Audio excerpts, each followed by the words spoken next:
Good evening, everybody. Before I get to my main stuff, I just want to take issue with something one of the earlier comics said, and I like him a lot, but I need to take issue with what Wyatt said a little bit earlier. He was speaking very negatively about Stevie Wonder, and I don't know if you know this about Stevie Wonder, but he grew up dirt poor in Saginaw, Michigan. Like, have you ever seen Stevie Wonder's childhood home? Neither is he. It's because he's blind, is the joke there. So, any basketball fans here? Yeah. Yeah? LeBron James this week passed Michael Jordan for total career playoff points. And someone came to me and they said, hey, do you think LeBron James is a better basketball player than Michael Jordan? And I was like, I'm not sure. He's like, come on, man, gun to your head. Is LeBron better than Michael Jordan? I was like, I'm still not sure, and could you take that gun away from my head? I want to take a minute and talk about my love life. How about this weather we're having? Actually, my love life's a little bit on the uptick. My wife recently read 50 Shades of Grey, so now she's into some new stuff. So she came to me, she said, I want to get hit, I want to be tied up, I want to be demeaned. And I told her I wasn't really into that, so I bought her a ticket on United. Yeah, United's taking a lot of heat for all that stuff that went down, but I feel like it was the guy's fault a little bit too, like the victim. He didn't deserve what happened to him, but even before it turned violent, like he was shouting at the flight attendants, he was screaming at the flight crew, and he said he was so agitated because he was a doctor and he had patients early the next morning, he had to get back home. And I didn't really find that credible because I've never seen a doctor who gave a shit about being on time. That's funny because doctors are always late for like your appointments and stuff. It's all good. Yeah, United, I mean, they've been in the news a lot, and I think a lot of the other airlines are trying to take advantage, like Delta's new slogan is, we're a crappy airline, but at least we won't beat your ass. That's a good one. But United's just kind of bad all the way around. Like United, it's not just that they'll beat you up and drag you out of the plane, it's like everything's bad about it. Like, they're always late, the service is terrible, and the food is even really bad. Like, do you know what kind of pizza they serve on a United flight? Plain.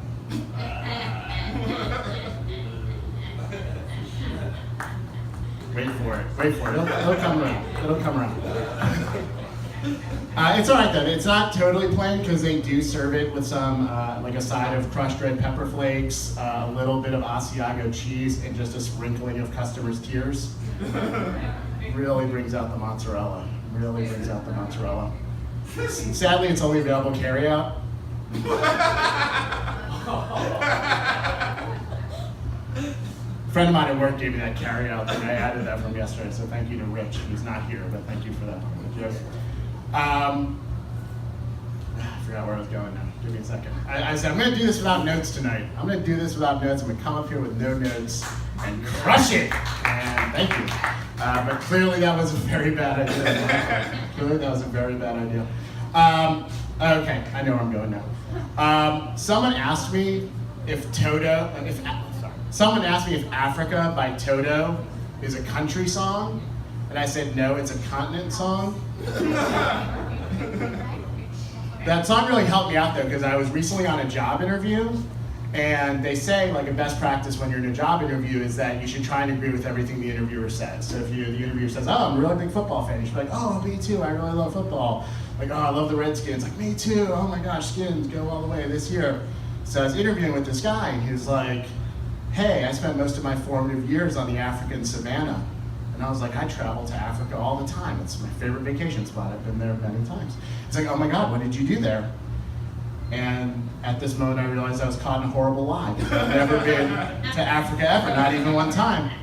And all I know about it is that Toto song. So I was like, I bless the rains down in Africa. He's like, oh my God, how did you learn the songs? Like, did they teach them to you? Like, usually you have to be a native or live there for many years to learn the rain blessing songs. And I was like, I met an old man along the way, hoping to find some long forgotten words or ancient melodies. Bum, bum, bum, bum, bum, bum, bum. Man, I have no continuity because I missed the thing I was supposed to do before that. Okay, let's talk about healthcare. How about healthcare, everybody? I don't know if everyone remembers when Obamacare passed about 5 years ago, the biggest thing that everyone was worried about was that there were going to be death panels. Like you'd have to go before a death panel before they could decide whether you're going to live or die. And now with Trump Care, we're going to look back fondly and be like, oh my God, you guys had panels? Like that must be nice. We just die now. I am worried about my insurance getting much worse though. I'm like really worried about this. Like right now I go to the doctor, I give him my insurance card, he's like, hey man, you got pretty good insurance, you're gonna be able to pick out some nice glasses. I'm worried if I go next year and be like, hey man, what can I get now? And he's like, have you considered a monocle? It's like, doc, what can I do? He's like, you can squint. My wife right now, her birth control is covered 100%. Covered 100%. She doesn't pay a nickel for birth control. I'm worried she's gonna lose that coverage. Because they're trying to take away coverage for all birth control because they're worried about premarital sex. So my wife was like, you don't have to worry about that, I'm already married. And they're like, you have a pre-existing condition?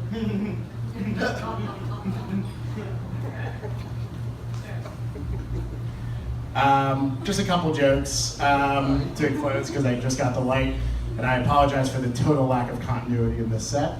I wanted to acknowledge something really quick in case anyone was wondering. Yes, I'm aware that I'm fat, just in case anyone's wondering. I've been watching a lot of stand-up to get ready for this, and I find that if a comedian is over about 275 pounds, they have to acknowledge it during the act. They can't just get up there and do jokes because probably the audience is like, is this guy gonna talk about how fat he is? Like, is he just gonna leave that unsaid? Like, this guy's enormous, like he's the size of a Mack truck and he's just not gonna talk about it. So let's talk about it a little bit. Does anyone know who my favorite superhero is?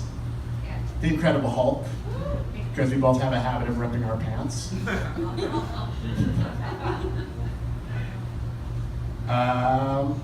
That's all I got. Thank you so much for your attention.